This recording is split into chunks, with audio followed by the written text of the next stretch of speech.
ایک نا دوست ہے اپنا، اس نے نا اس کے کوئی ریلیٹیوز ہیں، انہوں نے رشتہ کیا اپنی بیٹی کا، تو انہوں نے بڑا مال اور زمینیں دیکھ کر رشتہ کیا ہے، وہ پہلے میں ہی رشتہ خراب ہو گیا۔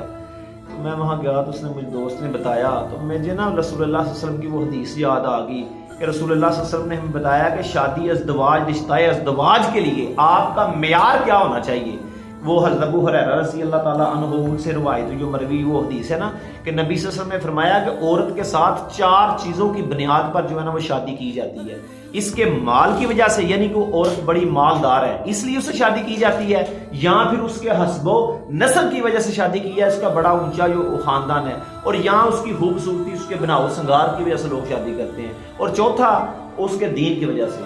اور پھر رسول اللہ صلی اللہ علیہ وسلم نے فرمایا کہ میں اپنی امت کے لوگوں کو یہ نصیحت کرتا ہوں کہ تم عورت کا رشتہ ازدواج کے لیے نا دیندار عورت کا انتخاب کرنا، یعنی اگر تم دیندار عورت کا انتخاب کرو گے نا تو یقین کریں دین تمہاری نسلوں تک جائے گا۔ یہ میں نہیں، رسول اللہ صلی اللہ علیہ وسلم کا فرمانے علی شان ہے کہ اگر آپ دیندار عورت کا انتخاب کریں گا نا، چاہے وہ غریب گھر سے ہی کیوں نہ ہو، لیکن اگر اس کے پاس دین کی جو دولت ہے نا تو یقین کریں پھر وہ جاہو خشمت، جاہو جلال، پھر وہ حسب و نسب، پھر وہ مال والوں سے بھی زیادہ جو ہے نا وہ افضل اور برتر ہے۔ اور سب مسلمانوں کو یہی چاہیے